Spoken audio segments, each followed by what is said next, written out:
हकीकत यह है कि भारत रत्न पंडित रवि शर्मा और 2 ऑस्कर विनर AR रहमान, वो भी इस कंट्री में अपना एल्बम नहीं बना सकते थे जब तक कि एक म्यूजिक कंपनी के CEO के कहने पर सही जगह पे दस्तखत ना करें। और इस मामले में कोई भी पॉलिटिकल पार्टी ऐसी नहीं है जो इसके खिलाफ हो। मैं यहां पर एक बार फिर कहना चाहूंगा कि मैं जितना थैंकफुल हूं सरकार का, उतना ही थैंकफुल हूं अपोजिशन का। ये अगर कानून बगैर सोनिया गांधी और बगैर मनमोहन सिंह और बगैर कपिल सिब्बल के नहीं बन सकता था, तो ये कानून बगैर अरुण जेटली की और सुषमा स्वराज के भी नहीं बन सकता। I'm a brand new producer. It's my first movie, and there are issues between the music company and the musicians. And when I was told, okay, you know, we need this clause over there, and you have to go get it signed, I was like, okay, ठीक है, मैं जाके पूछ लेता हूँ. And I asked, of course, SEL, like, what do you think? They're like, boss, इसका clause का मतलब ये होता है, इस क्लॉज का मतलब ये होता है. मेरी फिल्म रिलीज के वक्त आ गई है और अभी वो कह रहे हैं कि अच्छा ये तो अपने साइन करवाए नहीं. And I guess in their legitimate way they are right, because there is a dealing between the studio and the music company as well. मैं प्रोड्यूसर हूँ, एक स्टूडियो भी है, एक म्यूजिक कंपनी भी है. तो क्या हो रहा है, जो मुद्दे हैं बहुत जरूरी है. I mean we have to address these issues. पर ये जो लीगल पेपर वर्क होता है ना, they have such language and so many papers that at the end of it you forget the issue and you start talking about the language in the papers, you know, and it's ridiculous. One logic is but sir हमने आपको एक platform दिया, अगर ये platform नहीं होता तो फिर आपका म्यूजिक कहीं पहुंच नहीं पाता. पर ऐसे सर अगर मैं गंदा से गंदा ट्यून आपको दूं, क्या आपको लगता है उसकी पहुंच ज्यादा होगी? Either you compromise, either we both come to a point like ठीक है, what are your demands, what are my demands, let's have a talk over it. I agree, you give me a platform, and because my platform, my film or my music goes very far. Please understand, if I give you a really bad film and a really bad music album, it won't go far at all. We worked hard to make that film. So now you can't tell me, you can't perform this without permission, you can't show this without permission. What do you mean?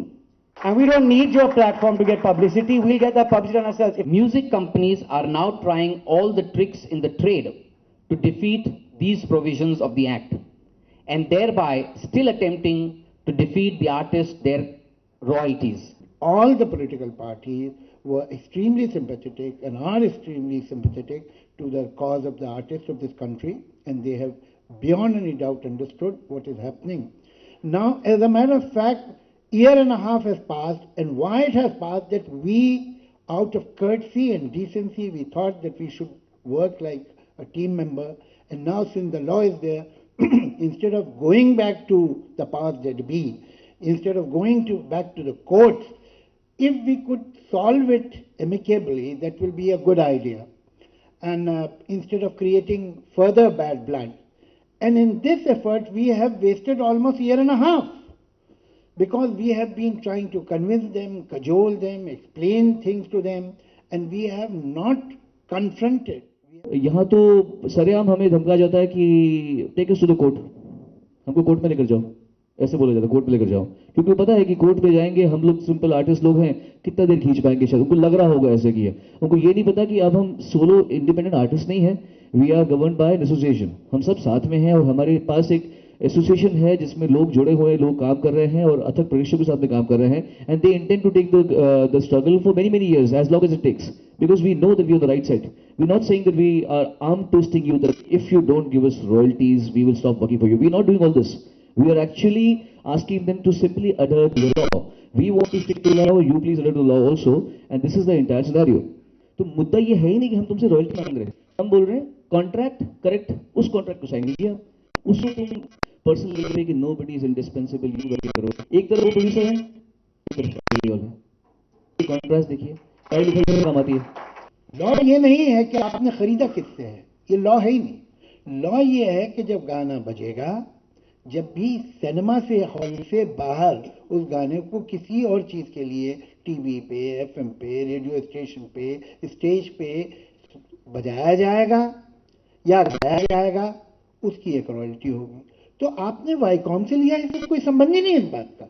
जरूर लिया होगा, अच्छा किया आपने लिया, लेकिन ये कि उसका इस बात से कोई संबंध नहीं है कोर्ट में जाए कि ये गाना हिट हो गया, इसकी रॉयल्टी मुझे मिलनी चाहिए, आप कोर्ट में जा क्या करेंगे? कोर्ट में आप कॉन्ट्रैक्ट दिखाएंगे ना कि नहीं साहब इन्होंने तो मुझे दे दिया था। कोर्ट आपसे कहेगी कि आपने इलीगल कॉन्ट्रैक्ट साइन कराया। तो वो कॉन्ट्रैक्ट जो आप साइन करा के बड़े खुश हो रहे हैं और अपनी म्यूजिक रिलीज करवा रहे हैं म्यूजिक कंपनी से, कल को कोई भी कंपोजर, कोई भी राइटर, कोई भी सिंगर अगर कोर्ट में चला गया तो आप प्रॉब्लम में होंगे। म्यूजिक कंपनी तो हाथ धो लेगी, वो कहेगी हमें क्या मालूम, हमें तो इन्होंने दिया था। लेकिन आप जो है वो प्रॉब्लम में आएंगे कि आपने एक इलीगल कॉन्ट्रैक्ट साइन करा। डिस्ट्रीब्यूशन मार्केट में आमतौर से बायर जो है वो एडवांस देने पे बिलीव नहीं करता है। वो कहता है कि भाई आप अपनी फिल्म दे दीजिए, फिल्म चलेगी, हमेशा यही हुआ है, और अगर चली तो फिर आप भी पैसे लीजिए, मैं भी पैसा लूंगा।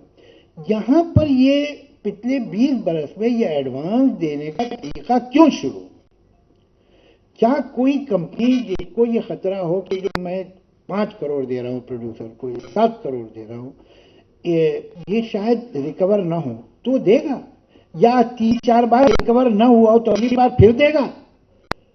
फैक्ट ये है कि हकीकत ये है कि they make much more money than what they pay to the producer. हमारी प्रॉब्लम क्या है कि हम हर कोई चाहता है कि भगत सिंह और आजाद पैदा हो, लेकिन दूसरे घर में, हमारे घर में नहीं। तो ये जो शुरुआत की इन्होंने, बहुत अच्छी शुरुआत की, इससे लोग आगे बढ़ेंगे और आगे बढ़ेंगे। और हमारी तीनों एसोसिएशन जो है, writer association, composer, singer association हमारे साथ अटैच्ड है। और मैं ये वायदा करता हूं, being a all India, even I am a president of an entire all India, Tamil, Telugu, Kannada, Bengal and Malayalam. वो मैं आपको एक बताना चाहूँगा, क्योंकि मेरे पास दोनों एग्रीमेंट हैं। एक श्री प्रकाश झा साहब का एग्रीमेंट है, जब ऑडियो उन्होंने नहीं दिया था किसी को, तब मेरे पास रॉयल्टी उन्होंने लिख के दी थी, वो मेरे पास है, मैं संजय जी को भेजा है मैंने। और जब वो टी सीरीज के पास चला गया तो वहाँ मेरा सब कुछ उन्होंने, मतलब रॉयल्टी भी नहीं, ये भी नहीं, वो भी नहीं, सब करके दिया। तो मेरा यही कहना था कि अगर प्रोड्यूसर हमारे साथ हैं तो मतलब एक ही गंध है हमारी इस इंडस्ट्री में। See, we are not lawyers. We don't understand legal language.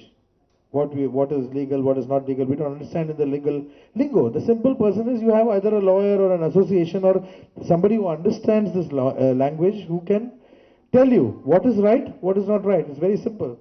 And the Music Composers Association is an association which is formed by the composers for the composers, so that we are all together and we do something which is as per the law of this land. Our film is on the verge, वो डूबने के लिए तैयार है। मतलब this music will not be heard anywhere.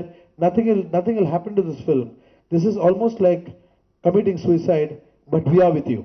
Even if you haven't gone to school, at least behave like one, कि हम school तो गए, कम से कम इतना एजुकेशन दिखा ही दो कम से कम, I have gone to school. तो वो लेवल पे बात कभी आ ही नहीं पाती।